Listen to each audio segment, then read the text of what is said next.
And I am very excited to be here with Elizabeth tonight to talk about how families can use the summer before college to build confidence and independence and readiness for the transition ahead. So I'll turn it over to Elizabeth to share a little bit about yourself with our viewers. Hi, I'm Elizabeth Hamblet, and I am a longtime college learning disabilities specialist. I have been trying to communicate about the changes at the college level for students with disabilities since I think it's 2008 now. And so, to that end, I write and do presentations. I'm the author of a book on this topic, and I am sure we will refer to that a couple of times tonight. It's called Seven Steps to College Success, a Pathway for Students with Disabilities. Thank you. Um, and so, I kind of bullied Kelley into becoming my friend and collaborator a couple of years ago because I was seeing all the great stuff that she was writing from the high school end. I work the college end, and I think our work, meshes together really well, and we inform each other about this stuff. So we decided about a year ago, I think it was now, to on a quarterly basis have these chats. And in between the talks, we think about things we're going to discuss, topics that we want to bring to people who are interested in the best way, in our opinion, to prepare students for college transition, because obviously it's a big leap. And I was just having this discussion with somebody today. It's a big leap in expectations for all students. But especially when it comes to students with disabilities, I think sometimes um, there are things happening at the high school level that, while well intentioned, may interfere with um, the development of skills that students need. And I want to make sure that I actually show Elizabeth's book again and give it tons of credit. As somebody who works with families on a weekly basis and is trying to prepare students especially, and families, and also sometimes educators at the K-12 level, for the realities of college, what's reasonable to expect, what kinds of responsibilities students with disabilities are actually going to have, what limitations there will be around parents being involved in processes. I really don't believe there's a better resource. I mean, Elizabeth is a Oh, wonderful thank you. resource, but she did so much research and she has kept this book updated and she has really poured critical information into the book. And so, um, get it at your library, buy it online. It's Bloomberg, right, Elizabeth? Bloomsbury, yeah. Bloomsbury. Bloomsbury, yes. And I'm personally excited as one of these working moms who often doesn't read and does most of my reading through Audible, or through online books, that there's actually going to be an audio version of Elizabeth's book out this fall. And so I'm really excited to be able to do refreshes using an audio version now, when I'm cooking or when I'm in the car or when I'm heading to a presentation and I want to make sure I have the most accurate information from Elizabeth. So I truly don't believe there is a better singular resource for understanding this transition for students with disabilities. So I just wanted to make Thank sure that I share that because it's a great resource. I appreciate that. But if you are a parent of a student headed to college this fall, don't wait for the audiobook. There is, because you need to read it now. There is an e version that you can get and then use your text to speech app. It should work with that. So don't hesitate. So, to that point, here we are on June 16th, I think. June 16th. And students have already or are graduating from high school, and thoughts often turn to, back when it was my kids, the Bed Bath and Beyond lists, when it was their time, but we don't even have that anymore. So we think about the shopping, and we think about the doctor's appointments and things like that. But there are other things that Kelley and I want to talk about. So, since we were talking about books, I want to share with you some books that Kelley and I have agreed are the really important ones for you to read. And we'll see how I do as the spokesmodel. So, like, the actual, now this, mine was upside down when you showed it. Is it upside down to you, Kelley? No, it's right side up. Okay. So did I, All is right. that There not? we go. Yeah, that's perfect. So The Naked Roommate by Harlan Cohen. If you have not heard of Harlan, you will thank us for telling you about him. He is an advice columnist, and his social media is just full of wonderful, wonderful advice. But this is all the stuff that your students not thinking about, that they may encounter in the college environment, and how to handle it. He also has a version for just for parents that I recommend. The Ultimate College Student Health Handbook by my friend Jill Grimes, who goes by The College Doc. She is also on social media, and I will give Kelley the link to my page here on Substack of all the social media accounts for students to follow too. So you should get these books for your students. Frankly, you should read these books, in my opinion, and your student will want to follow them. This is all the stuff, again, like Naked Roommate, that's hard to talk to students about: drugs, alcohol, sexually transmitted diseases, things, that are challenging for students and their parents to talk about, but that they need to know about, plus really practical. How do I know if I should go to health services? Like, do I take aspirin or Tylenol? Right.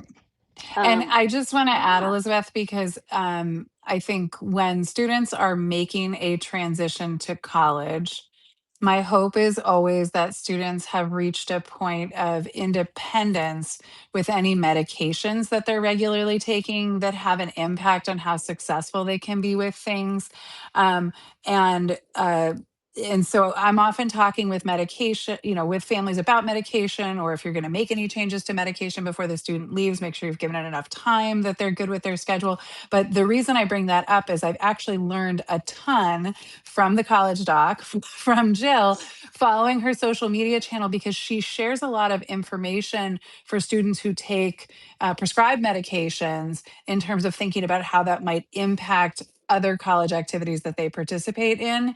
And I really appreciate that she's very candid about Yes. risks or unexpected consequences or things like that. And I think a lot of families of students with disabilities do have psychiatric medications or attention meds or other things that the students are taking. And so I really would strongly recommend, if you have a student who takes any medications at all, like Jill's a great resource for being able to just understand and think about how to manage that throughout the college experience. Yeah, I mean, and to Kelly's point, I follow her socials. I learn stuff for myself, like if my knee hurts, do I need an NSAID or do I need ibuprofen? She's amazing. Test Anxiety No More by Dr. Bianca Bush, who goes by, I think she calls herself the college psychiatrist. And this is a great book for your students to read now, before they get to college and need to read it because they're going to be very, very busy. And the last one, and you know my work, you've seen me talk about this book 1,000 times: Outsmart Your Brain by Daniel Willingham, who is a learning expert. And what's great about this book and also about these other books is they're sort of, organized into chunks. Students can dive in and come back out, get what they need from it. But he covers how to read effectively, how to manage your time, how to prepare for tests. And this, I know this is an audio format. So make sure your student reads this one before they leave. And I'm sure they'll be delighted when you say, "Hey, I heard that you should read all these books before you go to college." I Good have luck with 5 that. books for you. Just what they But want it to hear. but I think it's also, on the parenting side, you can at least have the books, start reading the books, highlight the right, like, you could take sticky notes, put them on the chapters that you think would be most important for your student. You don't have to sort of assign them the full book, since I know that's often an unrealistic expectation these days. Um, Jill jokes that you should put like a $5 or $10 bill in the pages that you yes. want to make sure they pay attention to. I think that's so important. It, yep. we I was gonna say, say. so while we're talking about health, mental health especially, I think, one of the things that you and I talk about a lot, and you just wrote an excellent Substack on this, as you do all the time, on emotional readiness. There's a lot of focus, and certainly for parents of rising college freshmen, this horse is out of the barn, so to speak, on the academic skills for now. But there is a lot of emotional resilience that students need to be prepared for when they get to college. And I think that sometimes the experience of our students with disabilities, when I say they get magnified, that sometimes when students encounter a challenge, that the family's inclination is to say, "Oh my gosh, because they have a disability, this is what happened, and this is so much worse." But and their non-disabled peers are all going to go through a huge transition when they get to school. I was going to say something similar. I was going to just mention that part of what we're talking about tonight is how do you get ready for college? And I think one of the pieces of college readiness is just understanding that nobody's 100% ready, right? Sort of, it's important to be thoughtful about what some of the skills are that can make a student more successful. But another piece of being successful with college transition is being comfortable with the fact that something's not going to feel comfortable in the fall. Something is going to go awry. And to that point, students will often be homesick, right? That's a really normal experience to have. And for students who struggle with emotional regulation, really thinking about whether they have strategies to be able to move through some of the discomfort, some of the homesickness, some of the anxieties that will come up because there's so much novelty that's going to happen. Part of what I had actually written my Substack about was for some of the students who struggle with emotional regulation in high school, we have a tendency to overcompensate with them, like all of the adults in their lives, right? We're often sort of jumping in to prevent stress or prevent risk or prevent, anxiety or depression or challenges from happening in the moment. And so we can end up providing so many proactive supports for a student that they haven't had some of the opportunities to develop some of their own coping skills, or they actually don't know what to do in a moment of distress, and who they can go to and feeling comfortable about that. So I think really making sure that we're thinking about social emotional resilience as part of the process. If students have a therapist that's been a really important for support for them, thinking about whether they're going to be able to continue to access that therapist in college. I think sometimes people make assumptions that because therapy is delivered remotely, that you can just continue seeing a therapist remotely from another state. But therapists typically can't work across state lines. They're typically wherever the client is who's receiving the service needs to be in a state where that therapist is licensed. And so if your therapist from Massachusetts, if you happen to live in Massachusetts, which is where I live, isn't licensed in New Hampshire, and the student's going to school in New Hampshire, even though it's just across the border, that can create, a challenge. So it's thinking about whether some of the emotional supports that have been in place for students can continue in college, and whether some of their success has maybe depended on adults stepping in and being proactive, and sometimes thinking about an in between step if somebody's not quite emotionally ready can be really helpful. So guess there's a lot to that, but there are so many stressors that students need to be prepared to manage, and it's not like, oh, I have to prepare for each of these things, right? Like students will experience homesickness, students may experience conflict with a roommate for the first time, or conflict with a suite mate, or going to the RA who's supposed to be the person that is supportive, and maybe not having a supportive RA. You can encounter something that's a little bit unexpected. Students with disabilities might be expecting that they're going to request accommodations from a professor, and every single professor is just going to go along with that. And sometimes there's a challenge there. So it's not to say that everything is going to go in unexpected ways, but something will go in an unexpected way. And the more students are prepared for it to not all be perfect and know that they can cope, know sort of who their people are that they can reach out to, know what kinds of activities help them to be regulated on a regular basis, the more kind of comfortable they can be with the uncomfortableness of the transition. Yeah, and I was thinking as you were talking, part of it is thinking about, well, what if? What are the things that happen if? And so I also want to mention too, again, tonight is sort of a focus on parents of students headed to college in fall. But whenever you're watching this, if you are the parent of a younger student, Kelly's point about this emotional regulation piece is one that I think often gets overlooked. And so, if you have a student who is going to be even a rising high school senior this year, this is a really important thing to address because, as Kelly talks about in that Substack, and you can read and enjoy it for yourself, there are examples of accommodations that we just don't do at the college level. And your student probably can't leave class, for 50% of class time to go and re-regulate. I mean, it's college. It's not like in high school where if you're caught in the hallway without a pass, there's an issue. But students can't be disruptive to classes. That is a standard that we have for all students at the college level. And professors may notice that they're missing a lot of class, and there may be issues with whether they are doing enough to receive credit. So that's something to think about. But let's not abandon in this discussion of students headed in the fall. With let's not abandon the idea of registering with disability services.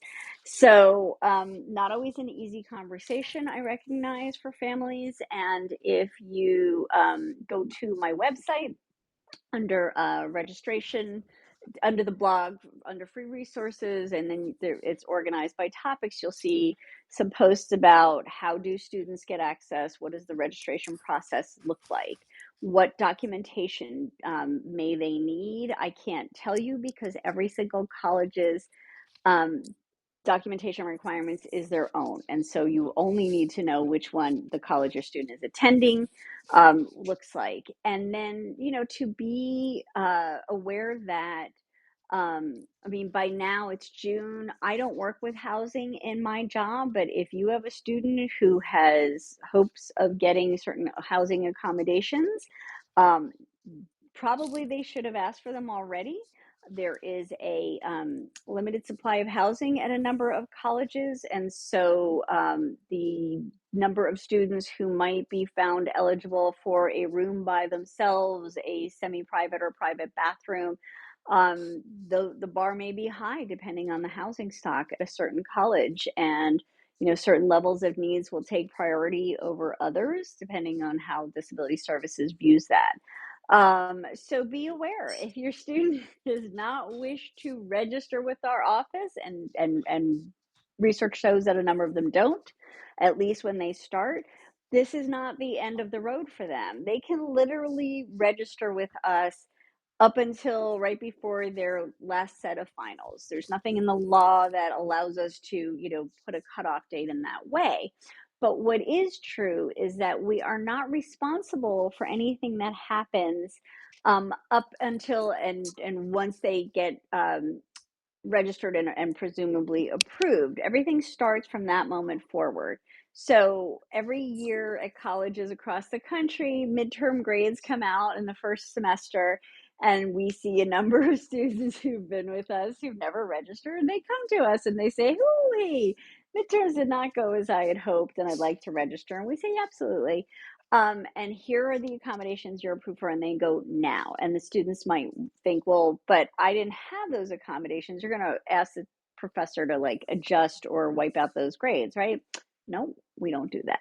So on my website too are two posts, one with talking points that you can use to try to persuade your student to register with us, and one that speaks directly to them from my perspective, trying to address some of the stuff that we see in the research about, the reasons students give about why they don't register.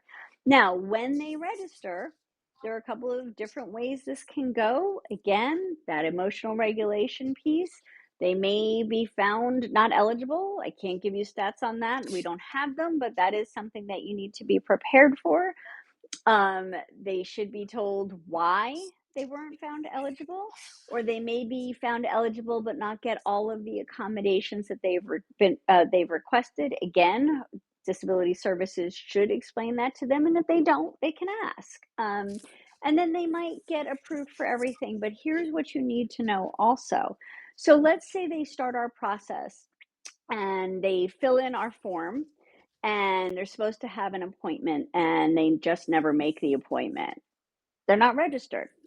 If they have the appointment and they never finish the paperwork, they're not registered. And this is not high school. We're going to maybe message them, email, it's all email, once, maybe twice, but it is not college's responsibility to keep chasing students until they respond. My colleagues will assume at some point that the students are not going to finish the process, and that's their responsibility.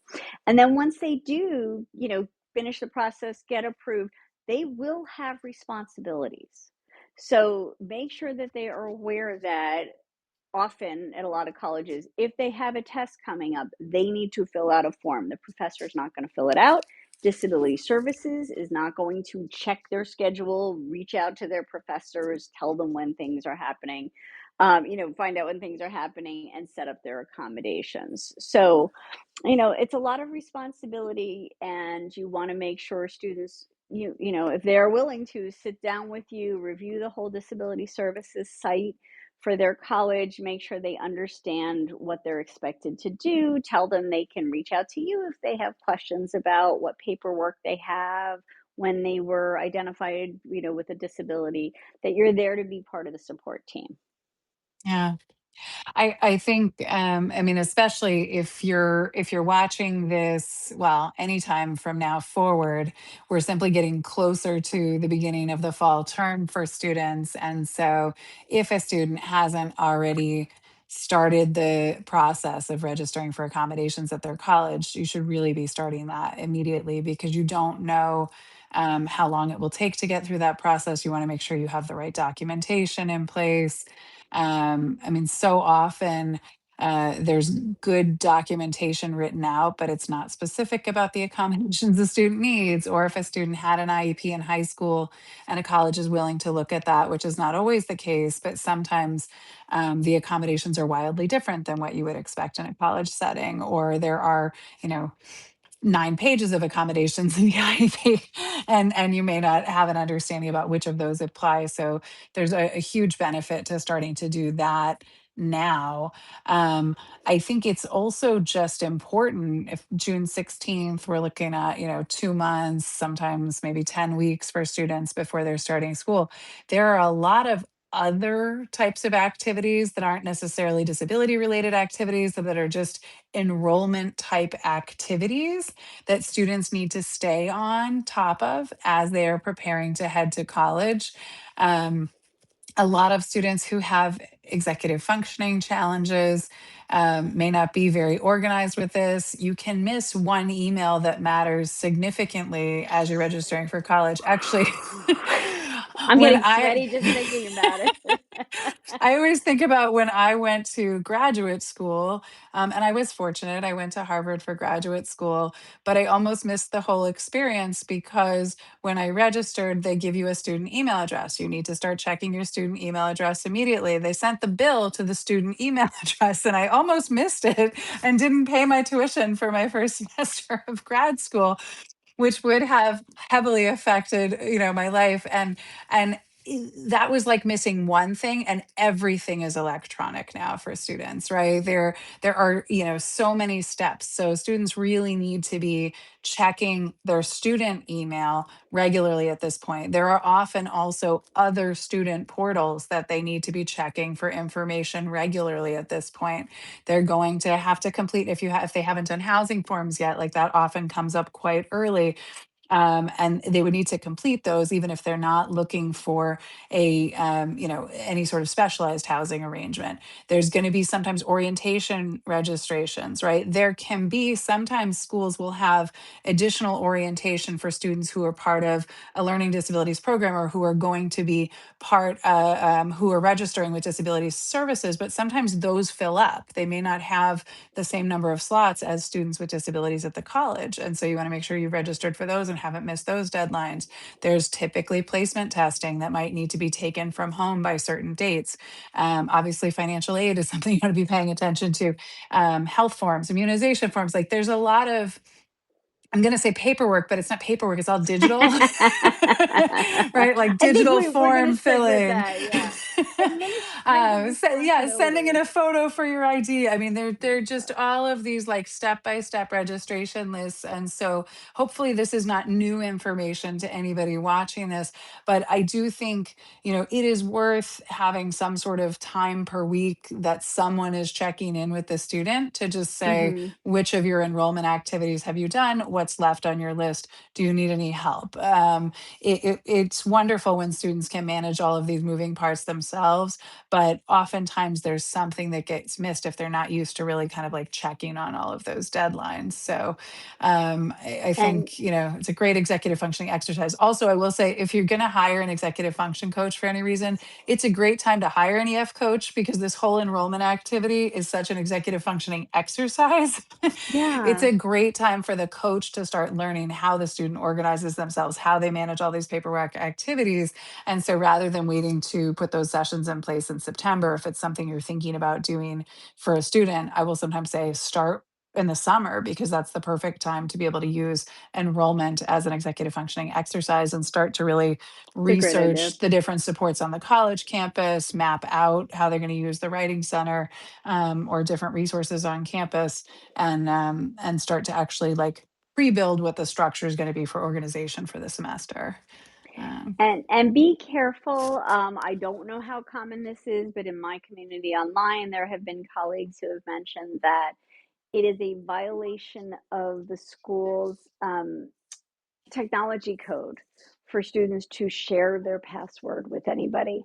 So, for well-meaning parents, coaches who say, "Oh, well, let me have your password, and I will review your emails and mark things that are important," that may get your student in trouble. And every year there's some kind of wild example of a parent who has emailed from their student's account posing as the student and use the third person pronoun that, well, he said that, and the jig is up at that point.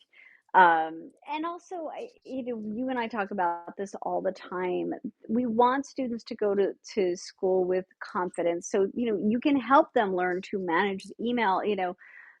I got rid of all the tabs in Gmail when they first came out of social, this, that, and the other thing, but they can be useful. But I also have a policy of keeping my Gmail to 50 messages in my inbox at all times because that way I'm never missing anything. Email flagging, stuff like that. It is really critical. And unfortunately, I mean, some of my colleagues do text, and you and I talked about this in the last Transition Tuesday chat. I don't get a sense that that's widespread. So even though students' preferred mode of communication may be text, colleges are still doing email. And so, a habit of that you could start with them now of Monday, Wednesday, Friday, I start the day by checking my email, or I end the day by checking my email, but that there's some sort of natural schedule, or cadence to this.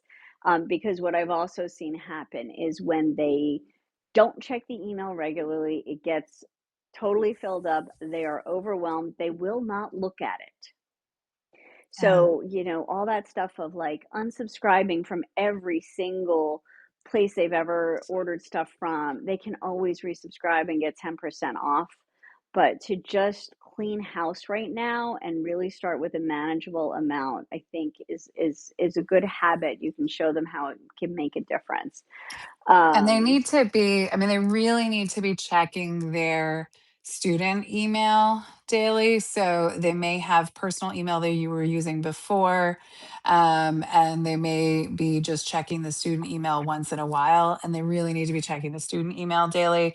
And you don't, if you, I think a lot of parents are in the habit of checking their students' email for them. And I would say, like, this is the day to stop doing that. Come up with a different system for ensuring that they have checked their email. You know, maybe you ask for your student's email address and you're sending them an email once a week just to Oh, see I if love they that got it and idea. respond to you. But really trying to step back and, you know, maybe still doing something with the student, but definitely not doing for. And Mhm. again, like that email is a, I guess I would say, like a highly important skill on the hierarchy of things that a student needs to be able to manage really independently once they're on the college campus. And so this is the time to build that habit and practice that if it's not a habit that a student already has, for And for sure. parents of students, younger students, if especially rising high school seniors, the college stuff, like I had no idea how much email my kids were getting from colleges they'd never heard of. So now this summer is a great opportunity to start helping them manage that. And, I recognize it's so easy to just say to your teenager, I would love to help you with your email. And they say, yes, of course, parent. I can't wait to have your input on this topic. So maybe you guys, sort of negotiate what makes sense because you do know a few things about the dangers of email overwhelm and missing important stuff. And if they're engaged, certainly and eager about the college search, it is using that motivation to say, okay, well, what if somebody emails you something, and you have an opportunity and you miss that, or there's a deadline coming up and you miss that. So um Well, and to that point, I don't know if you saw, Elizabeth, there was a comment in I the comments did here too. about a student who missed an interview invitation from MIT that came by email. I mean, there are really critical pieces of information that can come by email, and once sort of like missed, they're missed. It's actually, I'm thinking almost like there's no do-overs if you miss a deadline, pretty typically. And I think that's an important thing. I think sometimes high schools are very flexible with students who have an IEP or a 504, because they have a disability, and they there's a good likelihood they won't find that same flexibility at college. So we were talking about limited housing stock. And, I have seen in my community students who have missed asking, they missed the deadline to request accommodations and just assume a student's going to get moved out of a room so they can get moved in. Now, depending on their level of need, there are students with very impactful day to day, often very typically, I would think, physical disabilities who need a certain amount and kind of space just literally to be able to utilize their room. And those students are going to take priority over a lot of, different kinds of disabilities, what we call the non apparent disabilities often. If you missed registering for your window for registering for classes, and now you go to register, and another whole class of students is registered, and your classes are full, we don't kick students out of a class because you wanted to be in it and you missed. And so, thinking too for our parents of younger students, what kinds of exceptions are being made for your student in high school, and what skills do they need, and perhaps more expected results rather than natural consequences of their actions or inactions. Do you need to be thinking about moving forward to, because all of this stuff is about it, right? So we want them to learn how to plan, we want them to learn how to set reminders, right? We want them to be thinking about, how do I write this email? And then we also want them to have some experiences where things don't go exactly perfectly so that they can develop that emotional resilience that they need and understand that that did not work out the way they would have liked, but something else will happen and they will carry on, maybe not in the way they'd like to. So, and again, Kelly speaks so well to emotional resilience. I'm trying to think of some of the other skills that we really want to make sure that families are paying attention to, or professionals working with students are paying attention to. And it's funny because I had jotted down a question before, which was, if nobody reminded your student, would they shower, sleep, eat, and take care of themselves consistently? And it sounds crazy, right? Why would you send a kid to college if they couldn't shower, sleep, eat, and take care of themselves consistently? But like those are very basic skills, and sometimes one or many of those skills are missing, right? And it's not to say that you can't be a college student who doesn't shower regularly, but But there will be social consequences again, there will be expected social outcomes. consequences, and Yeah. certainly the sleep is a big piece. And when we look at different research on students making transitions to college, students with disabilities who've been on IEPs, students with mental health issues, like various kinds of things, oftentimes some of the behaviors that are most predictive of successful college transition are some of those healthy lifestyle habits. They're really like, does a Mm. student have some sort of regular sleep hygiene? Does a student, at least like eating enough, somewhat nutritious to support themselves? But then also, like, are students doing things to exercise or take care of their stress levels regularly? And certainly if you're heading to a college campus that covers a lot of ground, there's exercise built into college, which is, no, I mean, it's a wonderful Yeah, thing, yeah, right? For yeah. students who need to do something that's going to regulate them before they get to class, or for students who are having trouble waking up in the morning and have a 15-minute walk to class, like there's a wonderful thing about the fact that sometimes the college process involves a lot of walking, and that can be a really regulating experience. But really, those sort of regular, like, sleep, diet, exercise, they have a really significant impact on students making the transition. And I think that's important. I talk to a lot of college students who, and I see reports all the time. I read those, as part of the documentation process for my job. And it says, and Elizabeth would get 5 hours of sleep a night because she was up doing work. And so when we have these students who are perfectionists, students who are anxious about their work and are, hammering away and coming into high school with 4 or 5 hours of sleep, but also, part of that is very often at home, parents will sort of enforce a bedtime, right? They're aware that their student is up and that they need to get sleep, and also, class starts, often maybe parents are taking kids to school or they're taking a bus. None of that is happening at college. You sleep through your class, nobody's coming to get you, and this is where disability services has no role to play. These are the Right. expectations for all of our students. In order to be considered a qualified student at college, you need to be able to meet those kind of general expectations that we have for everybody. But Kelly, I put my finger up earlier because we were talking about skills, and will your student take a shower? Let's have the bed sheet example. Oh, well, so it's funny. Somebody had also mentioned in the chat laundry, right? And Yeah. laundry is I'd say laundry is one of the life skills that I think is the biggest shift when you head to college, right? Because there are a lot of other life skills that maybe you don't have to be fully independent with in college yet, right? I don't have to be able to cook, a dinner for a family of four as a college student. If I can microwave Right. ramen, I can usually pretty much make that transition successfully. But you do need to be able to manage laundry. And I can actually tell two laundry stories, Elizabeth. so, Yeah, I do love a uh, laundry story. so one laundry story was just thinking about, I had a family member who transitioned to college this fall. And one of the things that happened to her, really competent student who had had some success doing laundry before, and on her very first, week of school, she was actually pretty good, had a laundry routine, had a plan for doing chores once a week, and, took all of her laundry down to the room and put the money in the machine and put the clothes in the machine and powered the machine on. And she had put everything in the dryer and not the washing machine.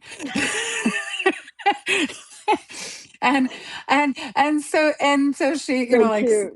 So ran out of cute. the room, call the parent pretty upset. But I think again, that goes back to like even the students who have sort of mastered the skills, there can still be something that goes Sure. awry. And that never happened again that semester. But the laundry story that you're referring to actually has to do with a student who had not built up the competency for managing laundry on a regular basis. And in particular, was not confident, comfortable laundering sheets and changing bed sheets in college. And so, what the parent had come up with as a solution to this challenge was that instead of the student routinely changing their sheets, the student was going to take, I think, 4 or 6 sets of sheets and just put them one over the next one on the bed. And then the parent could come visit the college once a month, launder all of the sheets, and the student wasn't going to have to learn that skill. And it's funny because I think you and I have very different reactions to that story. So, so tell me what you think about when I share that story. Well, the immediate thought I had was, has this parent never seen a college student sit on their bed with a beverage? uh, Because no matter how many layers of sheets you have, once you spill, for me, the Diet Coke, all bets are off.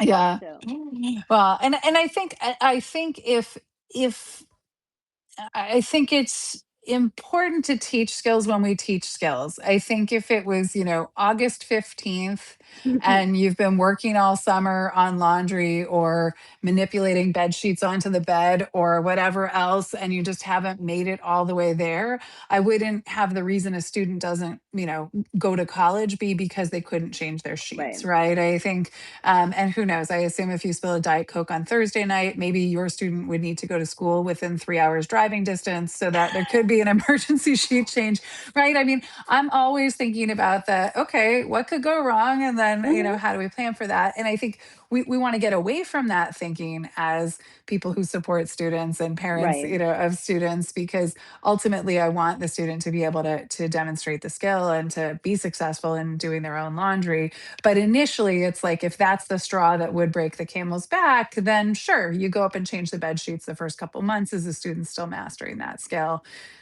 I'm gonna argue you FaceTime or Zoom with them. Well, or Because and you and I, so I mean, yeah, I gave a glib answer, although a realistic one about spilling, yeah, because here we are again, right? Like, great plan, for how this is going to work, and then there's an emergency. Then there's a situation that does not account for, and so I really want students, as we talk about homesickness and normalizing the experience the students have at college, one of them, a lot of, one that the students with and without disabilities have is, you know, finding their way around, finding their place. And we want them to do that with as much confidence as possible. And what I think about is like the social piece of a roommate sees you, perhaps, with applying this set of sheets and sees your parent coming to pick up the sheets. And to your point, that's not a reason not to go. But I would love for students to go to college feeling like they have the confidence that they can do this, and that's not going to be a thing that sets them apart from their right, classmates. So that's just, again, I don't want to die on this hill particularly, but I think the more that we make students independent, all the usual stuff we're talking about, right? Setting up your own doctor's appointments. It's in every college readiness list you ever see. And they're, absolutely. not, and for reasons. They're Yep, really important skills. Especially with your students on meds, knowing that they can get their refills. How do they get their refills? How many reminders do they need to set for themselves to get it ordered right, before they're in going to be time. out? Because these are the things that I think students, it's not always apparent to them that you don't off, always, especially if you're using like a mail pharmacy, like it's not going to be there today, Yep, and yeah, especially depending on where your students go to school. If they're going to school in a metropolitan area in a city, maybe they can run out to a pharmacy. But all of those things about, is the pharmacy open 24 hours? When will you need it? What else did Right. we miss for that kind of basic I mean, stuff? well, we sort of mentioned this, but we didn't say it specifically. But waking up at some sort of scheduled time is a critical skill. And I will say, I mean, there may be students who are college students who just aren't going to be people who take 8 a.m. classes, right? And that's okay as long as there isn't a required class for their major that is only offered at 8 a.m. So I think students knowing what their optimal sleep schedule is and thinking about that when they're registering for classes, but also being able to get up at a scheduled time is such a critical skill. And sometimes that can be tricky to practice over the summer months because maybe students are going to have a more flexible summer. But I would really encourage a student picking a schedule and trying to stick to it and using an alarm clock, um, even if it's 10:30 alarm clock each day of the week because they don't have particularly interesting activities happening that day. That's okay. I mean, there also are plenty of studies around like keeping a regular sleep schedule, even if you Yeah. and keeping it over the weekends as well as weekdays, having tremendous benefits for young people. So figuring out what way a student can wake up is so critical. And it's one of the questions I have on my introductory questionnaires for any families that I'm working with is sort of what's your child's morning routine? And so I would really encourage, think about what your child's morning routine is and how much of that morning routine can they manage independently, and where are the steps where somebody else is stepping in and supporting or prompting or reminding or reinforcing, and really working towards the morning routine being completely independent. Yeah, Yeah. and Jill talks about that sleep, the sleep schedule being really important. And if your Yeah. student has, let's talk about devices too, right? If Yes. you are the one who enforces, getting the phones and devices and putting them in the kitchen at night, you need to be talking to your student about how they're going to manage it. Look, technology addiction is real and it's a problem. And again, we're not helping them with this at all at college. And so, if your student doesn't get to class because they were up all night, playing games, whatever they're doing, we are not stepping in. We have no idea. Professors are not checking it. Like, this isn't high school anymore. We're not Right. checking on them. They know what their responsibilities are, and that's it. And what I was going to say about, the wake up stuff too. I mean, for parents of younger students, you can start with this, in the fall. And I recognize having your student be late to high school, may not be practical if you're driving them and you're going to work, but it's consult a professional if you need some help in working with your student on, sticking with these things. Oh, that's what I was going to say. So here's the thing about freshman schedules too. So Kelly said, if they can choose not to have an 8:30 class, that's obviously a way to go, but they won't always have those Right. choices. There are some colleges that set students freshman schedule, and there's not an exception for students with disabilities. Again, perhaps unless there is a very severe need and and the college believes that it's absolutely necessary for that student to access it. Might they be uncomfortable? That is something that they might have to be, comfortable with being uncomfortable. And so don't assume that because your student has any kind of disability that they're going to get that preference.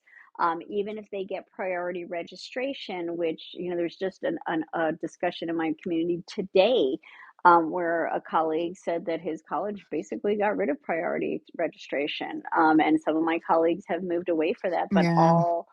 all except for students where the office itself needs to know the student's schedule well in advance, like to get accessible materials for students with who are blind, or deaf or hard of hearing, whatever it is, or to make sure that for students with mobility impairments, the rooms for those classes will be in the right place, that in accessible places for them. So, um, you know, it you need to prepare your student for the idea that this stuff is going to happen, and if it doesn't, then great.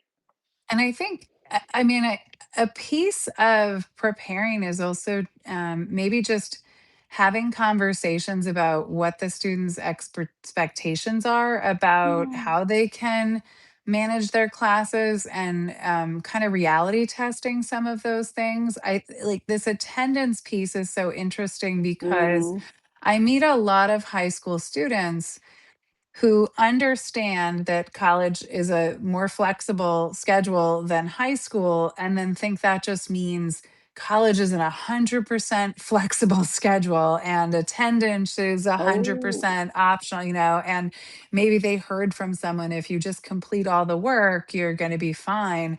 But often colleges themselves have attendance policies in terms of how many absences can be excused per class. And I've had students who had migraine disorders, sleep disorders, other kinds of challenges that truly did impede attending classes, but but the attendance policies were still very much set in stone oftentimes. And so students who are expecting that they're just going to have complete flexibility with deadlines or complete flexibility with attendance or other things, it's something you really want to say, hey, let's call someone, find that out, let's reality test some of the things that you think you're going to be able to do, that you believe could make you successful, and then problem solve around that ahead of time. Because I think sometimes students are just surprised, they didn't know they didn't know what the real expectations were, Right. because they heard from a friend of a friend that X or Y was possible in college, and they didn't check with their college. Well, and I'm so glad that you brought that up because, some of our, rising college freshmen probably have already registered and found out that there is a limit. So flexible attendance is something that students can request, and depending upon their disability, may or may not get approved. But there's always going to be a limit on how much they can miss.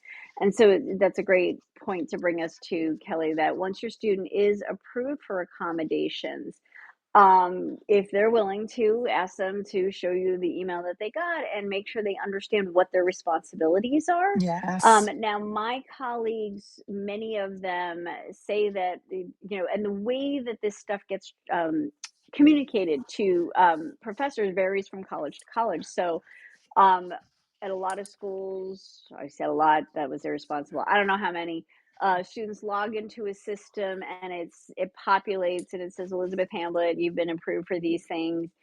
Which professors do you want to tell about this? And I can select who gets to find out and who doesn't. And even among those, of the things that I was approved for, do I want them all to know about all of the things? And so that is part of the process. If your student never logs in and sends their stuff and they arrive for an exam and the student professor says, well, I've never seen this before, I have no idea, I can't arrange this today, they're going to be out of luck. When it comes to the absences, so they need to know how many, and I'm not, it's a little tricky, I don't want to suggest that they miss as many classes as they are allowed to. They're still responsible for the content. But also, my colleagues want students not only to communicate the that they've been approved and what they've been approved for, but to go talk to the professor. And that is a thing, I have no stats, but I suspect many students don't do. And then what happens is, again, I see these scenarios, and there's a Substack that I wrote up, I think around Thanksgiving of this past year, where a student like never got something they were approved for, and then the professor's explanation was one that could have been addressed, but he had never spoken to the professor. And so there are issues we can't deal with because we don't know. Again, this isn't K-12 anymore. Our staff is not talking to the professors to say, hey, I wanted to make sure you got Elizabeth's letter and you saw the accommodations and they look good. We do put that responsibility on our students. And so your student needs to know what's expected of them and take care of that, because if they wait until after the midterms to say that didn't work out, one of the first questions is going to be, well, when did you tell somebody? Right. And you don't It's want the answer important to to be know that this you stuff. didn't. No, Yeah. absolutely. I mean, it is. There's a big shift in responsibility that students are often still building their readiness for.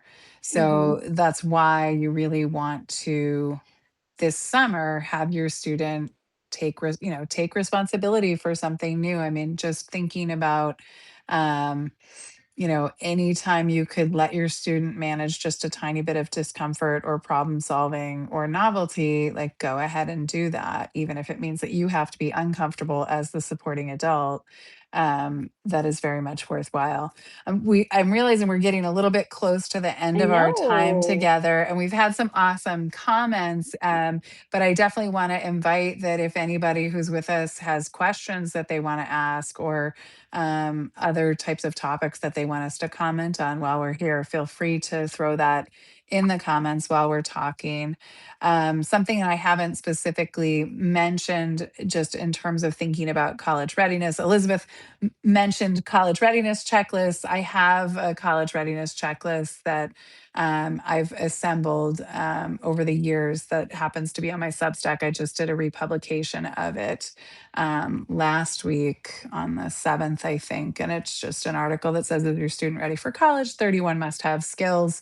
And there's sort of walkthrough of why those are the skills that I think are critical there. And then also a checklist that's downloadable and usable. And again, it's not about students having 100% competence and independence with every single readiness skill, but it is about thinking through how are they doing with the majority of these skills and which kinds of things have they not been exposed to yet that we might be able to help them tackle over the summer. And a lot of times those are some of the life skills and some of the organizational skills and some of the things that adults have often managed for students because of time, frankly, or to make things Yeah. easier. Yeah. Um, Oh, I see that Jen, hi Jen, would love IEP goals for college reading, even as an email management goal. Oh, that's an interesting one. Kelly and I'll talk about that. yeah.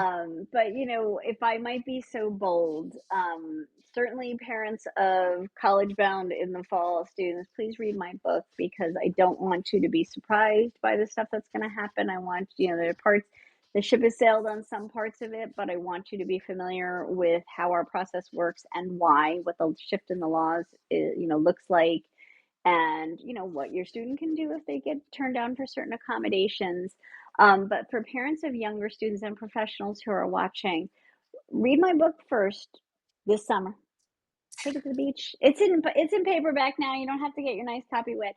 But then the perfect sequence is then go through categorically, encyclopedically, Kelley's Substack, because I'm here to kind of give you the picture of what the next phase looks like. That is, that's my area of expertise and my specialty. But she's on the high school end. So the IEP goals and the planning and the development is all the stuff she's so knowledgeable about. So that's why we team up together. We're each, the into each other's yang. So, we Yeah. we promote each other's work because all of this stuff is so important. We're here to help you. We put out loads of information. We want this stuff to be available. Find it and share it. Don't let somebody else's student, go without the right preparation because they just don't know about it. We're asking you to help us get the word out. So, yeah. Um, are there any parting kinds of thoughts you want to share beyond that, Elizabeth? I mean, the usual, parents of rising college freshmen, like, this is the soiling the nest time. So we are now asking you to do a bunch of stuff to make that even worse. With your college grad student, when they least want to hear from you, we just told you you need to talk to them. So I apologize. I'll leave it to Kelly whether she wants to do that. But normalizing that your students are excited and they're a little anxious. And I think um, if you can frame it as, look, I think you're going to do great at college. There are some things I would really like to make sure we talk about so that it's as smooth as possible. Again, normalizing the idea that it might not be as perfect as the movies show. And just let them know that you're available for them, to them, excuse me. Yeah. And I think the more you can each day just think, what is my student relying on me for that they Mm. need to be able to do themselves when they get to college? And, if they're in thinking about where there's opportunity to make some shifts in that, because we really want students to feel confident, to feel more competent than they do right now. I mean, every student is feeling nervous about this transition, and that's normal. And the more that they start to see that they're building, some of those last skills that they really need to be successful in the fall, the more confident they're going to be making that transition. And then I'm going to kind of go a step beyond that and also say that when your student calls you in the fall,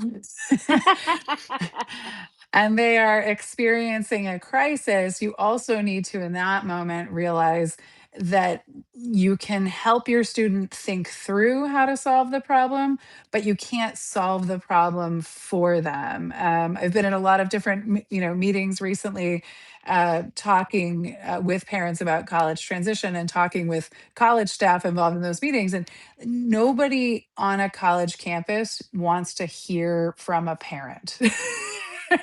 Right. The expectation is that the student's going to manage challenges themselves, whether that is a roommate challenge, an RA challenge, a professor issue, anything else. And so when your student calls you, you can talk with them and problem solve with them and offer ideas of how you think the problem can be solved, but they're going to have to solve that problem themselves. So the more experience that they have over this summer, handling things themselves, the more you start to sort of adopt that problem solving strategy of, I'm here, I can think through this, with you, but I can't do this for you, the easier the transition will be.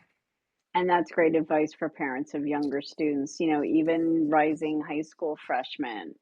No time like the present to, in a developmentally appropriate way, start to teach your students when to talk to somebody, how to speak to somebody, write an email.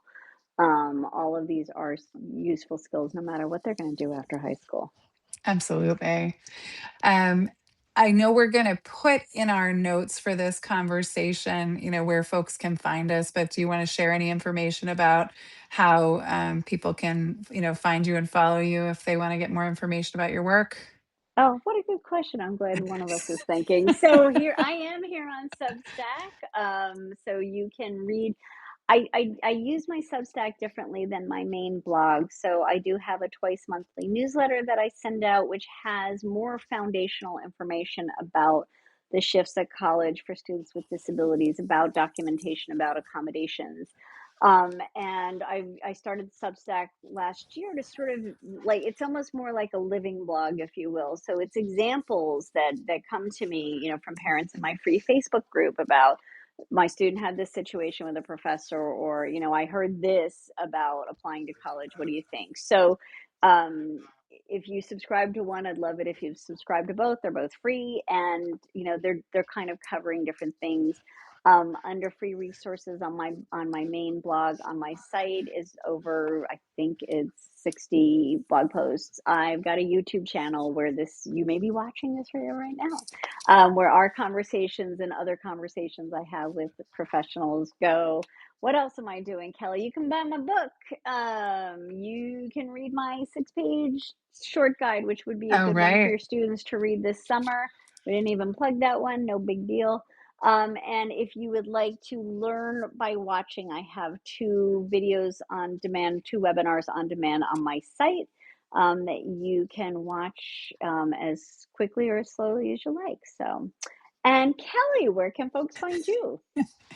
I mean, my favorite place for people to find me is actually here on Substack, because I think that's where I post some of my more interesting ideas, and Oh, I interesting. try to write an article every week. I usually, come out of a meeting or a situation or I've been asked the same question 4 times that week. And so I try to make sure that I'm providing really relevant information about planning for life after high school, in vivo. And there are a lot of really well received articles in the archives on there. So I've been writing for a little over a year, I think 15 months. And so there's, I don't know, however many, 60 something substacks in there for you guys to read and bookmark and enjoy.